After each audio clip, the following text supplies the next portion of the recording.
भाई और बहनों, चुनाव का समय है। इस चुनाव में मेरे बड़े भाई राहुल जी आपके प्रत्याशी हैं कांग्रेस पार्टी से। माता जी ने 20 सालों से आपकी सेवा की। आप सब खुद जानते हैं कि यहाँ क्षेत्र की तरक्की उनके कार्यकाल में कितनी हुई। यहाँ पे बड़े बड़े कारखाने जैसे रेल कोच फैक्ट्री लगी, एनटीपीसी, सेल, तमाम ऐसे बड़े बड़े कारखाने लगे। मेरी माताजी 20 सालों से आपकी सांसद रही। 20 सालों के लिए यहाँ जितने भी विकास के कार्य हुए उन्होंने किए। आज मेरे भाई साहब आपके प्रत्याशी बने हैं।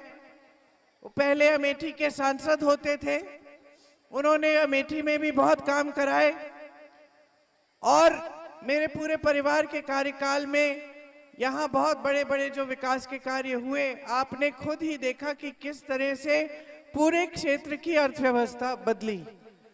जैसे लालगंज में जो रेल कोच फैक्ट्री बनी, उससे फिर उस समय लोग कहते थे कि इस फैक्ट्री के बनने से क्या होगा, लोगों को रोजगार भी नहीं मिलेगा, लेकिन रोजगार भी मिला और ऊपर से पूरी जो आसपास की का क्षेत्र है उसकी अर्थव्यवस्था भी मजबूत हुई। छोटी छोटी दुकानें बनी, अस्पताल बने, तमाम ऐसी चीजें बनी जिनसे आपका फायदा हुआ। तो देखिए, जो राजनीति आपने यहाँ रायबरेली में देखी है उसकी एक अलग सभ्यता रही है हमेशा। आप ही ने शुरू कराई, क्योंकि आप यहाँ की जो जनता है बहुत जागरूक जनता है। यहाँ आपने 100 साल पहले भी अंग्रेजों के खिलाफ यहाँ के किसानों ने आंदोलन किया। तो एक जागरूकता, एक राजनीतिक चेतना है जो आप में बहुत मजबूत है, हमेशा रही है।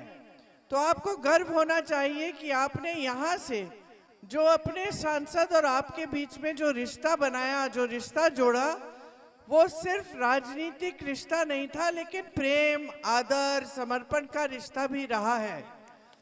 और उस वजह से जो सांसद रहा है, चाहे बड़ी सी बड़ी इंदिरा जी जैसी हस्ती हो, प्रधानमंत्री रही हो, लेकिन वो सब समझते थे कि आपके प्रति वो जवाबदेही है।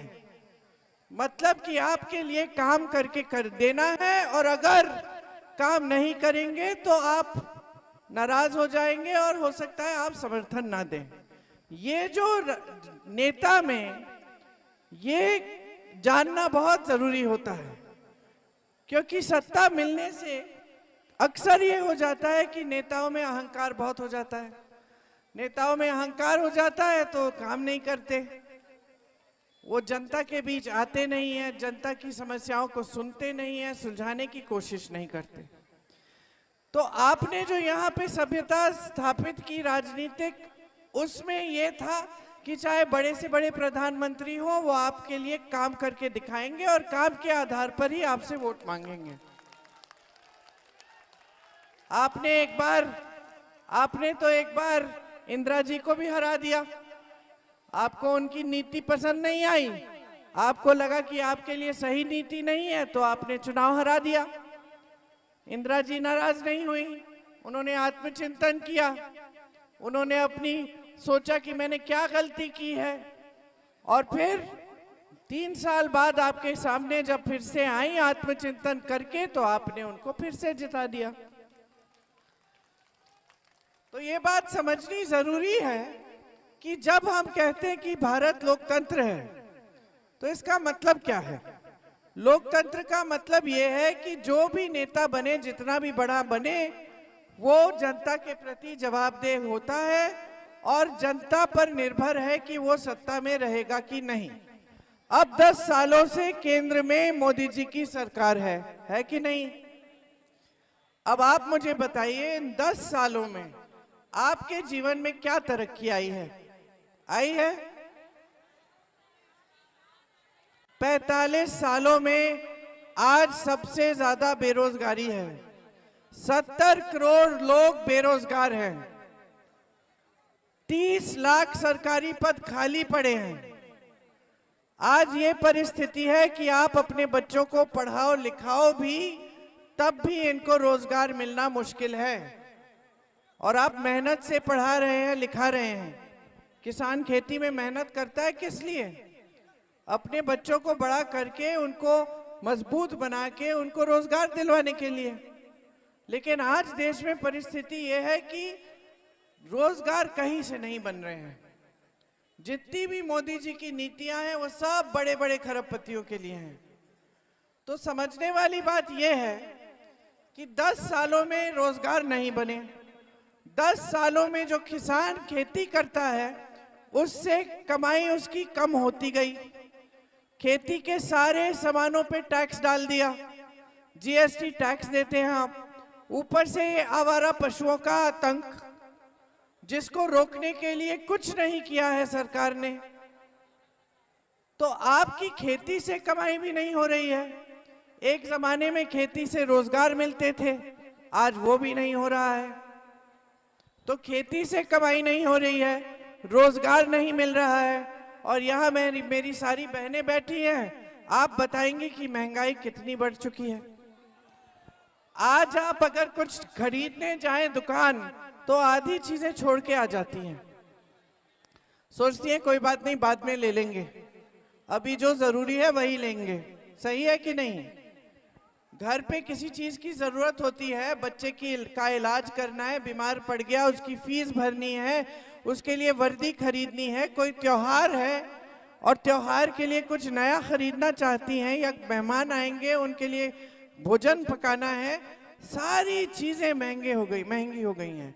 ये जितने भी साधारण कार्य हैं घर के, उनको आप उनके बारे में जब आप सोचती हैं कि मेहमान आ रहे हैं, त्योहार है, तो घबराहट होती है कि कैसे करेंगे। नई धोती खरीदनी है, घर में कुछ टूट गया है उसकी मरम्मत करनी है, छत से पानी आ रहा है छत की मरम्मत करनी है। घबराहट होती है कि कहते कि छोड़ ही देते हैं, बाद में देखेंगे, अभी जो इंतजाम है कर लेंगे। तो महंगाई इतनी बढ़ गई है कि चाहे कितने भी परिवार के सदस्य कमा रहे हैं, पैसे पूरे नहीं हो रहे हैं। तो आप अपने जीवन में आप क्या देख रहे हैं? भविष्य में क्या दिखता है? क्या ये दिखता है कि उज्जवल भविष्य है? मोदी जी बड़ी बड़ी बातें करते हैं, आपके सामने जब भी मंच पे आते हैं तो आपकी बात नहीं करेंगे। बेरोजगारी शब्द उनके मुंह से नहीं निकलता, महंगाई शब्द उनके मुंह से नहीं निकलता। वो बात करेंगे धर्म की, वो आपको कह देंगे कि कांग्रेस पार्टी धर्म के विरोधी है। अरे हम धर्म के विरोधी कैसे बन सकते हैं? हमारी तो पूरी पार्टी की नींव महात्मा गांधी जी ने डाली। महात्मा गांधी जी ने पूरा स्वतंत्रता संग्राम जो था, पूरा आंदोलन भगवत गीता की सीख पे किया, सत्य के आधार पर किया, अहिंसा के आधार पर किया। इससे बड़ी कोई धार्मिक परंपरा किसी भी पार्टी की है ही नहीं इस देश में। महात्मा गांधी जी को जब गोली मारी तो मरते दम पे उन्होंने क्या कहा? कौन बोलेगा? हे राम, हे राम, हे राम बोला मरते हुए। इतने धार्मिक व्यक्ति थे। हमारी पूरी पार्टी का नींव वही है। हम जो भी काम करते हैं सत्य के आधार पर करने की कोशिश करते हैं, ईमानदारी से आपकी सेवा करते हैं। इससे बड़ा धर्म क्या होता है नेता का? यही तो धर्म होता है नेता का। ये लोग कहते हैं कि हम धर्म के खिलाफ हैं। हमारी जहां सरकार थी छत्तीसगढ़ में, वहां यही आवारा पशु की समस्या थी। यहां ये लोग कहते हैं कि ये धर्म को बड़ा मानते हैं, गौ माता की बात करते हैं। यहां की गौशालाएं देखी हैं? मैंने देखी हैं। चारा नहीं है, पानी नहीं है, छत नहीं है, छप्पर तक नहीं है। सारी गाय धूप में लेट के मर रही हैं, खाने को नहीं है, पीने को नहीं है। मैंने ऐसे वीडियो देखे हैं जहां कुत्ते खा रहे हैं उनके घाव। 40-50 गाय मर गई हैं, उनको बुलडोजर से दफनाया जा रहा है। ये 2 साल पहले का वीडियो है, मैंने देखे हैं सारे वीडियो। मैं गई भी थी उस समय गौशालाओं में देखने के लिए कि क्या हालात है। आप कहते हैं आप धार्मिक हैं, यहाँ आवारा पशु हर जगह घूम रहा है, गौशालाओं में ये हालत बना रखी है। छत्तीसगढ़ में हमारी सरकार थी, यही समस्या मैं बताती हूं कैसे हल की। गौशालाओं को मजबूत कर दिया, महिलाओं को गौशालाओं में रोजगार दिया, जो दूध मिल रहा था उससे महिलाओं को सिखाया कि किस तरह से खोया बनाना है, दही बनानी है, मिठाई बनानी, पनीर, सब कुछ, कि किस तरह से उसको बेचा जा सकता है।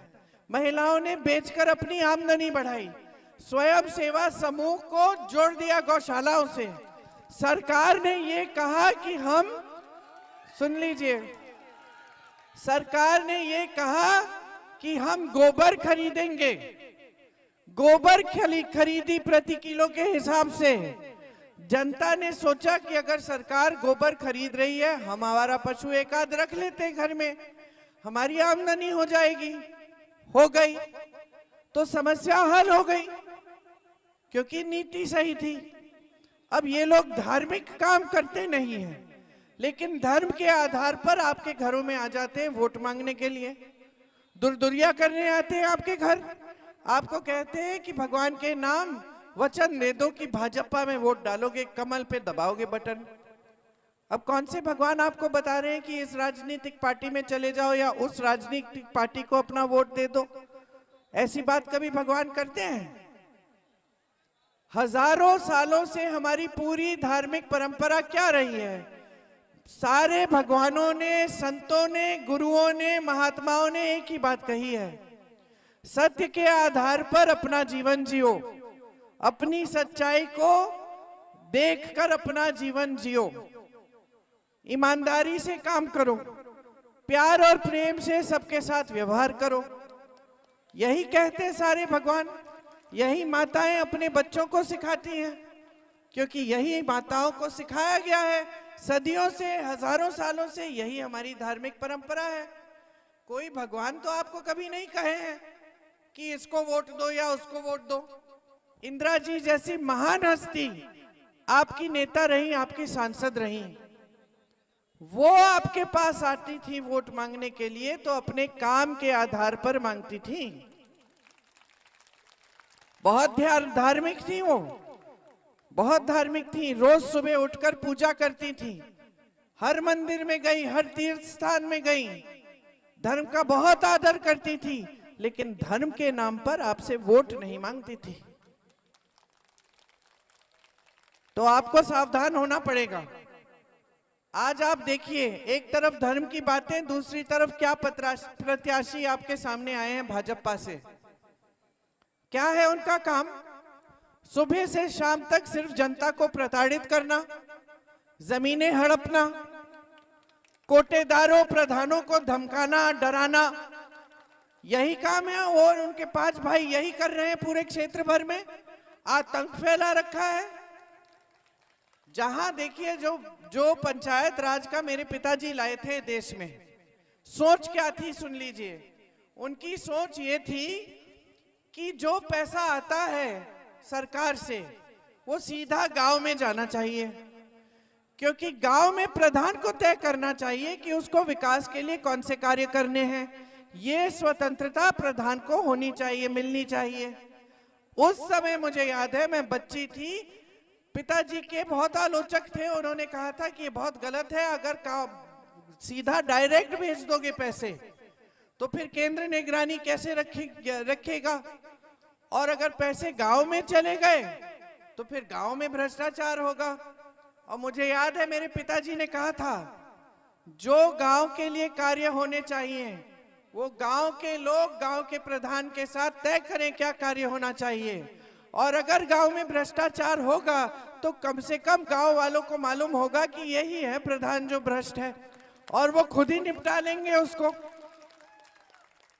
तो ये सोच थी। क्या सोच थी? कि लोकतंत्र जो है वो मजबूत होगा अगर गांव मजबूत होगा। तो हमारी सारी नीतियां ऐसी ही बनी। मनरेगा आया, कांग्रेस की सरकार थी, आपको सुविधा मिली उससे। जब हमारी सरकार केंद्र में थी तो उसमें बहुत पैसे डाले थे, आपको समय पे आपका पैसा मिलता था। आज आप मनरेगा के काम में कर रहे हैं, आपको पैसा नहीं मिलता। मोदी जी मनरेगा को बंद करना चाह रहे थे, मोदी जी चाह रहे थे कि मनरेगा बंद हो जाए, इसके बारे में उन्होंने भाषण दिया। फिर उनको पता चला कि मनरेगा बंद कर देंगे तो बहुत विरोध हो जाएगा, जनता नाराज हो जाएगी, तो उन्होंने आस्ते आस्ते इसको कमजोर करने का काम किया है। क्योंकि भाजपा के जितने भी नेता हैं उनकी विचारधारा हमारी विचारधारा से एकदम विपरीत है। ये प्रताड़ित क्यों करते हैं प्रधानों को, कोटेदारों को, जो यहाँ के प्रत्याशी हैं? क्योंकि ये चाहते कि सारे निर्णय खुद ही करें, और इन्हीं की तरह मोदी जी केंद्र में चाहते कि सारे निर्णय सिर्फ मोदी जी ही करें। इससे क्या हुआ है मैं आपको बताती हूं। मोदी जी ने निर्णय किया कि 16 लाख करोड़ रुपए वो बड़े बड़े उद्योगपतियों को माफ कर देंगे। मोदी जी ने निर्णय लिया कि देश की जो सारी संपत्ति है, देश का कोयला, सारे खदान, देश की बिजली, देश का पावर, देश की बड़ी बड़ी सड़कों का ठेका, देश के बड़े बड़े सरकारी कारखानों के जो सब्सिडरी, कोयला, सारे बंदरगाह, सारे हवाई अड्डे, सारे के सारे बड़े खरबपतियों को देने हैं। ये निर्णय मोदी जी ने लिया। क्या हुआ? ये हुआ कि देश की सारी संपत्ति बड़े बड़े खरबपतियों को मिल चुकी है, और जो देश का गरीब है, देश का मिडिल क्लास है, देश का आम आदमी है, वो पछता रहा है। क्योंकि रोजगार कहां से आते थे? इन बड़े बड़े कारखानों से। सब कहते थे हमें सरकारी रोजगार चाहिए, स्थायी रोजगार चाहिए, पेंशन भी अच्छा मिलेगा। आज आपको पुराना पेंशन नहीं मिलता, आपको स्थायी क्या रोजगार ही नहीं मिलता। बड़ी बड़ी कंपनियां अगर खरबपति की हो जाती है तो आस्ते आस्ते जब निजी हो जाती है, आरक्षण भी नहीं मिलता। वो तय करेंगे कि आपको कितना वेतन मिलेगा, कितना नहीं मिलेगा। उनको जब निकालना है निकाल देंगे। तो ये एकदम अलग तरह की प्रथा शुरू हुई हमारे देश में। तो आपको ये समझना पड़ेगा कि जब निर्णय सारे एक जना करता है तो नुकसान जनता का होता है। अब मोदी जी की सरकार में आपने देखा होगा, महंगाई बहुत बढ़ गई है, बेरोजगारी बढ़ गई है, किसानों की मुसीबतें बढ़ गई हैं, किसी भी समस्या को हल करने का प्रयास नहीं हुआ। ऊपर से जब आपके सामने आते हैं तो सिर्फ इधर उधर की बातें, ध्यान भटकाने वाली बातें करते हैं। आजकल तो उन्होंने इतना कर दिया है कि मोदी जी जो देश के प्रधानमंत्री हैं, सबसे बड़ा पद है उनका, उस पद की गरिमा को भी भूल गए हैं। आपके सामने आकर क्या क्या कह रहे हैं? कह रहे हैं कि सावधान हो जाओ, कांग्रेस पार्टी के नेता एक्सरे मशीन लाके आपके घरों में आके आपके गहने चुराएंगे। कह रहे हैं कि अगर आपके 2 घर हैं तो एक चुरा लेंगे, अगर आपकी 2 गाड़ियां हैं तो एक ले जाएंगे, आपकी 2 भैंसे हैं तो एक भैंस चुरा लेंगे। तो मैं तो कहती हूं मैं आ गई हूं, मैं कांग्रेस की नेता हूं, आ गई हूं आज डलमऊ, संभाल लेना अपनी भैंसे, कहीं चुरा ना लूं। ये अलग बात है कि मेरे से तो हिलेगी भी नहीं भैंस। तो अब ये स्तर हो गया है बहनों और भाइयों, प्रधानमंत्री पद का ये स्तर हो गया है कि रोज सुबह से शाम तक पिछले 3 महीनों से तो ये पूरे चुनाव को हिंदू मुसलमान बनाने की कोशिश कर रहे हैं। जो भी भाषण देते हैं उसमें कुछ ना कुछ हिंदू मुसलमान कहते हैं। और कल ये आए टीवी पे और कहने लगे कि मैंने ऐसे कब कहा? मतलब पूरा देश देख रहा है, आप रोज रोज कह रहे हो, और अचानक एक दिन सुबह उठे कि मैंने ऐसे कब कहा? अगर मैं ऐसा कहता तो मैं प्रधानमंत्री बनने के लायक नहीं होता। तो हो सकता है फिर हम नहीं समझे कि आप नालायक हैं। हो सकता है कि आप समझ गए हैं कि आप लायक नहीं रहे इस पद को पे आसीन होने के लिए, क्योंकि आप खुद ही कह रहे हैं, आप खुद ही अपनी बात को गलत कह रहे हैं। तो प्रधानमंत्री जो है उसको कम से कम इतना तो मालूम होना चाहिए ना कि देश के सामने जो मैं कह रहा हूं उस पर मुझे मतलब वो ऐसी चीज होनी चाहिए जिससे मैं पीछे ना हटूं। इतना तो होना चाहिए कि सच्चाई बोले, अपनी बात पर अमल करे, ये भी नहीं है। हमें मालूम नहीं कि आज क्या कहेंगे, कल उसका खंडन कर देंगे। आज कहेंगे कि 15 लाख रुपए आपके खातों में डाल रहे, कल कह देंगे कि वो तो चुनावी जुमला था। अब महीनों से आपको कह रहे हैं हिंदू मुसलमान, अचानक कह रहे हैं कि भाई मैंने तो कभी कहा ही नहीं, मेरे तो घर के आसपास मुसलमान लोग रहते थे, मैं रोज बिरयानी खाता था। तो आप तो चौंक ही गए होंगे, हम विपक्ष के नेता चौंक गए हैं कि ये क्या हो रहा है, कि उनको या तो अपनी बातें याद नहीं है जो कल परसों कर रहे थे। तो ये परिस्थितियां बन रही हैं देश में कि देश का जो सबसे बड़ा पद है उस पर जो आसीन है प्रधानमंत्री, अपनी बात यूं यूं बदल रहे हैं गिरगिट की तरह, जैसे गिरगिट रंग बदलती है, कि आपको खुद ही समझ में नहीं आ रहा है कि हम क्या जाने क्या नहीं जाने, किस पर विश्वास करें किस पर विश्वास नहीं करें। तो देखिए, देश के लिए हम लोग हंस सकते हैं, हम हंस रहे हैं, आप हंस रहे हैं कि प्रधानमंत्री कह रहे हैं भैंस चुराएंगे, कल को कह देंगे कि हमने ये भी नहीं कहा। हम हंस रहे हैं, लेकिन ये एक बहुत गंभीर बात है भाई और बहनों। प्रधानमंत्री के हाथ में देश की पूरी बागडोर है, प्रधानमंत्री के हाथों में देश की सुरक्षा है, प्रधानमंत्री के हाथों में आपका भविष्य है। इंदिरा जी प्रधानमंत्री थी, जो कहती थी वो करती थी। अगर कुछ ऐसा काम था जो नहीं हो सकता था, आपने कह दिया कि यहां से सड़क बना दीजिए, और इंदिरा जी को लगा नहीं यहां नहीं बन सकती लेकिन वहां बन सकती है, तो वो आपको बता देती कि देखो बहन, ये काम यहां नहीं हो सकता, जो हो सकता है वो करूंगी। सच तो बोलती थी, इतना तो भरोसा था। जनता कह सकती थी कि मुझे इतना तो भरोसा है कि जो हमारे प्रधानमंत्री हैं हमें सच बोलेंगे। आज तो इतना भी भरोसा नहीं है। आपको कैसे कैसे वादे कर दिए, एक वादा पूरा नहीं किया। वहां 16 लाख करोड़ रुपए बड़े खरबपतियों के माफ हो रहे हैं, यहाँ पे किसान आत्महत्या कर रहा है, 50,000 रुपए नहीं कर्ज चुका पा रहा है। मैं गई हूं किसानों के घर, ललितपुर में 2 किसानों की मृत्यु हुई थी, आत्महत्या की थी उन्होंने। मैं उनके घर गई, बहनें मैं बता नहीं सकती कि कितना दुख लगा। छोटी छोटी बेटियां थी, एक की शादी हो गई थी, बहुत जवान थी, शादी हो गई थी, दूसरी अभी शादीशुदा नहीं थी, घर पे थी। ऐसे फूट फूट के रो रही थी कि मालूम नहीं अब आगे हम क्या करेंगे। पिताजी ने कर्ज लिया था, कर्ज चुका नहीं पाए, खाद के वितरण केंद्र में गए थे, सरकारी खाद मिल नहीं रही थी, प्राइवेट में चले गए, तबीयत ठीक नहीं थी, धूप बहुत थी, और खड़े रहे 2 दिनों के लिए, वापस ही नहीं आए। उनकी बेटी ने मुझे बताया कि मैं गई, पिताजी से कहा पिताजी घर आ जाओ, पानी पी लो, खाना खा लो, कुछ नहीं, पानी लेके गई वहां पिताजी के लिए। वो छोड़ना नहीं चाह रहे थे कतार, क्योंकि वो सोच रहे थे कि कहीं मैं घर चले गया और उस समय वितरण हो गया खाद का, मुझे खाद नहीं मिलेगी और फिर मैं और भी संकट में पड़ जाऊंगा। वहीं पे उसी कतार में गिरकर मर गए। और दूसरे किसान ने आत्महत्या की, क्योंकि लाख रुपए का कर्ज लिया था, 1 लाख रुपए का कर्ज लिया था और चुका नहीं पाए। वहां 16 लाख करोड़ रुपए के कर्ज आप माफ कर रहे हैं बड़े खरबपतियों के। बड़े खरबपति कर्ज क्यों लेते हैं? पहले से खरबपति हैं, कर्ज क्यों लेते हैं?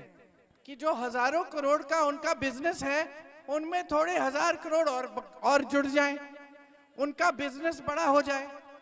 किसान कर्ज क्यों लेता है? किसान अपनी बेटी की शादी होता है तब कर्ज लेता है।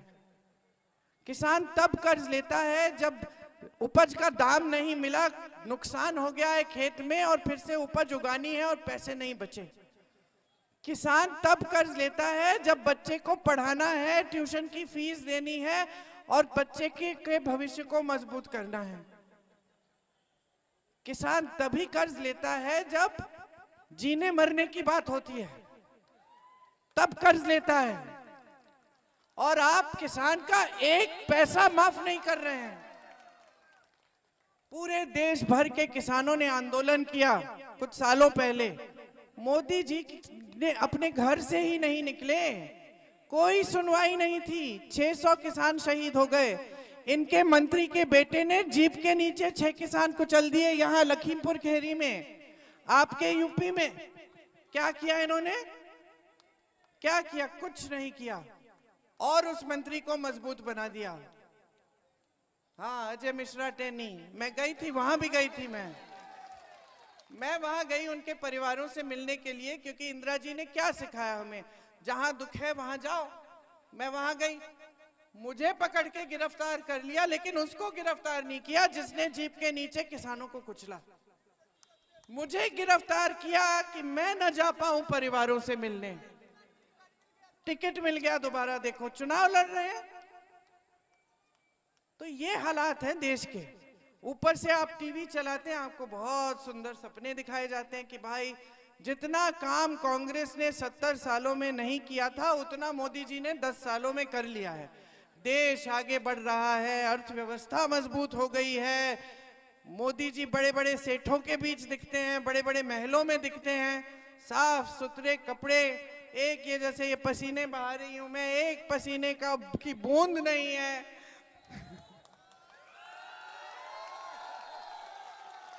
हंस रही हो? मैं कहती हूँ कि इनका तो इतना चेहरा चमक रहा है कि हम महिलाओं को बता दें कौन सी क्रीम लगा रहे हैं, हम भी लगाए।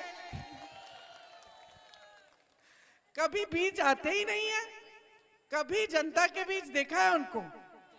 आप यहाँ मेरा इंतजार कर रहे हो, मुझे पकड़ते हो, छूते हो, नमस्ते करते हो, दरख्वास्त देते हो, कभी मौका मिला है? वो आते हैं तो यूं यूं हाथ हिलाते हैं गाड़ी जीप के ऊपर खड़े होकर, और जनता वहां है। बीच में यहां से वहां तक सिक्योरिटी वाले हैं, पुलिस वाले हैं। जनता इतनी दूर से यूं यूं हाथ हिला रही है, मोदी जी इधर से दूर से हाथ हिला रहे हैं कि भाई जनता मुझे बहुत प्यार कर रही है। लेकिन आज जनता जागरूक हो गई है, जाग गई है। आज जनता कह रही है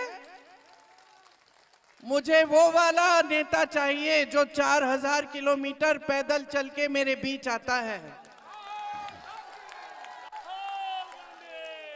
आज जनता कह रही है मुझे वो वाला नेता चाहिए जो अपना खून पसीना बहाएगा मेरे लिए, जो दिन रात काम करेगा मेरे लिए। आज जनता कह रही है बहुत हो गया, बहुत चुनाव लड़ लिए हमने आपकी बातों पे, अब हम चुनाव लड़ेंगे अपनी बात पे। आज जनता कह रही है मोदी जी मुद्दे पे आइए। मुद्दे क्या हैं? मुद्दे क्या हैं? मेरी बेरोजगारी है। जनता कह रही है मुद्दे ये हैं, मेरी बेरोजगारी, मेरा बेटा जिसको मैं पढ़ा रही हूं और पढ़ाने के बावजूद हर रोज सुबह उठ के नौकरी ढूंढ रहा है। सच्चाई क्या है आज देश की? जनता बता रही है मोदी जी को। जनता कह रही है मोदी जी ये चुनाव मेरी बातों पे लड़ो, किसान को मजबूत बनाओ, किसान कमा नहीं पा रहा है उसको राहत दो, बहनें कुछ खरीद नहीं पा रही हैं इनको राहत दो। हमें वो नेता चाहिए जो हमारे लिए ऐसी नीतियां लाता है जिससे देश की संपत्ति वापस हमारे हाथों में आए। अब मेरे भाई राहुल गांधी जी वही नेता हैं जो 4000 किलोमीटर कन्याकुमारी से कश्मीर तक चले, उसके बाद मणिपुर से मुंबई यात्रा की, सिर्फ आपके बीच आने के लिए, आपसे मिलने के लिए और समझने के लिए कि क्या है ऐसी चीजें जो हम कर सकते हैं कि आपके साथ इतना अन्याय हुआ है 10 सालों में, इस अन्याय को दूर करने के लिए कांग्रेस पार्टी क्या कर सकती है। तो जब वापस आए इस यात्रा से तो एक न्याय पत्र निकाला। हम सब जितने भी कांग्रेस के नेता थे उनको बिठाया, बोला कि हम ऐसी नीतियां लाएंगे जिनसे जनता मजबूत होगी, जनता के हाथों में देश की संपत्ति जाएगी, और जो भी हम कहेंगे वो ऐसी चीज होनी चाहिए जिससे जनता का लाभ हो, और वो ऐसी चीज होनी चाहिए जो हम कर पाएंगे। ऐसी कोई चीज नहीं होनी चाहिए जो हम नहीं कर सकते। तो फिर सब नेता बैठे और एक न्याय पत्र हमने जारी किया। उस न्याय पत्र में हमने क्या क्या लिखा है सुन लीजिए। राजस्थान में हमारी सरकार थी, 25 लाख तक स्वास्थ्य बीमा मिल रहा था, हमारी सरकार का कार्यक्रम था। बहने, जितना भी इलाज कराना चाहो 25 लाख रुपए तक वो मुफ्त हो जाता है, आपको एक पैसा नहीं देना पड़ता। राजस्थान में हमने किया, लोग हार्ट का ऑपरेशन कर रहे थे, एक पैसा नहीं दिया। कैंसर का ट्रीटमेंट हो रहा था, एक पैसा नहीं देना पड़ा। सिर्फ जो पहचान पत्र बनाने के लिए जो 100-200 रुपए होते हैं वही देने पड़े। मैं मिली हूं ऐसे लोगों से। हमारी सरकार ने ये कार्यक्रम करके दिखाया। अब हमारे न्याय पत्र में लिखा है कि पूरे देश भर में ये कार्यक्रम लागू करेंगे, ये बीमा लागू होगी, मतलब हर गरीब परिवार के लिए 25 लाख तक मुफ्त इलाज सरकार कराएगी। फिर छत्तीसगढ़ की सरकार की मैंने बात की। छत्तीसगढ़, राजस्थान, मध्य प्रदेश में जब हमारी सरकारें आई थी तब हमने किसानों का कर्ज माफ किया था। बड़े बड़े खरबपतियों का नहीं, किसानों का किया था। और जैसी सरकार आई 24 घंटों के अंदर अंदर माफ होना शुरू किया। तो हमारे न्याय पत्र में ये लिखा है कि कर्ज माफी का एक स्थायी आयोग बनाएंगे हम किसानों के लिए। मतलब जब जब आप कर्ज में होंगे, आपको संकट होगा, आप उस आयोग में जाकर राहत आपको मिल सकेगी। किसानों के लिए आज जो भी सामान है, मैंने आपसे पहले बोला कि जीएसटी लगती है, इसलिए महंगे हैं। हमारे न्याय पत्र में हमने ये आपको गारंटी दी है कि हमारी सरकार आते ही सारे खेती के सामानों से जीएसटी हम हटा देंगे, मतलब सारे सस्ते हो जाएंगे। आज आपको मुआवजा नहीं मिलता, भुगतान नहीं मिलता, आपके भुगतान के लिए हम कानून लाएंगे कि 30 दिन के अंदर अंदर पूरा भुगतान मिलना है। न्यूनतम समर्थन मूल्य नहीं मिलता आपको, हम कानून बनाएंगे कि किसान का अधिकार बन जाएगा। कोई भी सरकार आए हमारे बाद, आपको न्यूनतम समर्थन मूल्य देना ही पड़ेगा, ये कानून होगा। बहनें, आज आपको 5 किलो राशन मिलता है कि नहीं? अब एक बात, मोदी जी बहुत कहते हैं ना कि बहुत एहसान किया है आप पे, कहते हैं ना, हाँ? अपनी फोटो चिपका दिए हैं बोरे पे, फोटो देखती हैं आप, चिपका दिए हैं ना। आपको मालूम है ये कोई एहसान नहीं है, ये आपका अधिकार है। ये अधिकार कांग्रेस ने दिया था, संविधान में लिखवा दिया था कि एक कानूनी अधिकार है गरीब परिवारों का, भोजन का अधिकार कहा था इसको, राइट टू फूड। पढ़े लिखे हैं मेरे भाई यहाँ। इसीलिए जो भी सरकार आती है उसकी मजबूरी है कि आपको राशन दे। ये मोदी जी कुछ अपने दिमाग से नहीं कर रहे हैं, ये पहली की स्कीम है, अपनी फोटो चिपका के इसका राजनीतिक फायदा उठा रहे हैं। आप जानती हैं कि छत्तीसगढ़ में हमारी जब सरकार थी हम 35 किलो दे रहे थे, भाजपा की सरकार आई उसको 5 किलो कर दिया 6 महीनों के अंदर अंदर। आज हम कह रहे हैं आपको 10 किलो राशन देंगे हम। आपने रोजगार की बात की, शिक्षित हो तो राहुल जी ने यह तय किया है, हमारे न्याय पत्र में लिखा है, ये गारंटी है कि स्नातक पास बच्चों के लिए सरकार को पहली नौकरी देनी पड़ेगी और 1 लाख रुपए सालाना न्यूनतम आप कमाएंगे। 5,000 करोड़ की राशि सिर्फ इसलिए रखी जाएगी केंद्र सरकार के द्वारा कि जो नौजवान अपना छोटा कारोबार, अपना बिजनेस शुरू करना चाहता है उसके लिए सुविधा हो। ये जो पेपर लीक हो रहे हैं, इनके खिलाफ एक सख्त से सख्त कानून बनेगा, जिससे जो पेपर लीक में बदमाशी करेगा, जो पेपर लीक करेगा, जो घोटाला करेगा पेपरों के साथ, उस पर सख्त से सख्त कार्रवाई होगी। आज हाँ? शिक्षा पर जीएसटी, ठीक, हटाना चाहिए।